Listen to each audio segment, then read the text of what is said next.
ভক্তির আস্তানায় দুঃসাহসিক চুরি। কমলপুর রাম ঠাকুর সেবা মন্দিরে চোরের খানা, স্বর্ণালঙ্কার উধাও। অবিশ্বাস্য হলেও সত্যি, ভক্তির পবিত্র আস্তানাও এবার চোরের হাত থেকে রেহাই পেল না। গতকাল গভীর রাতে কমলপুরের ঐতিহ্যবাহী রাম ঠাকুর সেবা মন্দিরে ঘটে এক দুঃসাহসিক চুরির ঘটনা, যা স্তম্ভিত করেছে সমগ্র এলাকাবাসীকে।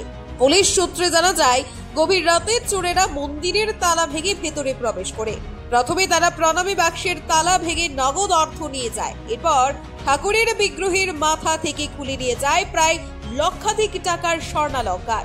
ভোরে মন্দিরের দরজা খুলতেই দেখা যায় ভাঙা তালা, ছিন্ন প্রণামী বাক্স আর হারিয়ে যাওয়া অলংকার। তৎক্ষণাৎ খবর ছড়িয়ে পড়ে চারিদিকে। মুহূর্তেই এলাকায় ও ভক্তদের মধ্যে ছড়িয়ে পড়ে তীব্র চাঞ্চল্য। খবর পেয়ে কমলপুর থানার পুলিশ ঘটনাস্থলে পৌঁছে তদন্ত শুরু করেছে।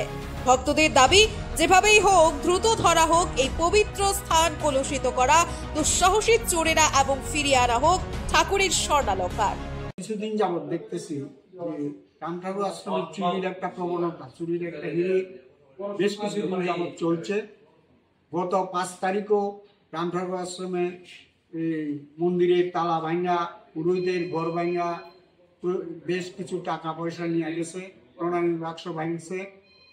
আবার পুনরায় গত রাত্রে অর্থাৎ 9 অক্টোবর রাত্রিবেলা ঠাকুরের মন্দিরে তালা ভেঙে প্রণামীর বাক্স, নতুন করে প্রণামী বাক্স নিয়েছিলাম, সেই প্রণামী বাক্স আবার ভাঙছে এবং ঠাকুরের মন্দিরে ঠাকুরের মূল ছবি ভাঙ্গা, 2টা সোনার চেইন, আনুমানিক 12 আনা সোনা হবে এরকম সোনার চেইন 2টা নিয়ে গেছে। রান্নাঘরের তালা ভাঙ্গা, তারপরে একটা স্টিল আলমিরা ভাঙছে। তারপরে এখানে নেওয়ার মতো তেমন কিছু না পাইলেও যে আসবাবপত্র নষ্ট করে ছিন্ন ভিন্ন করে মন্দিরের একটা স্টিল আলমিরা ভাঙছে,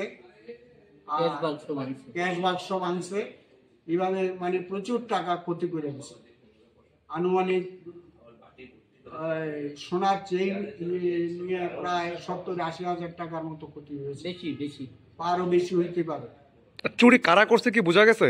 না, এটা কিছু বোঝা যায় নাই। অনুমান করতেছি হয়তো কোনো ড্রাগ পার্টি বা কোনো দাগি চোর হইতে পারে। পরপর 2 দিন, 5 তারিখ একবার, আবার 9 তারিখ। তার আগেও একটা মোটর চুরি হয়ে গেছে।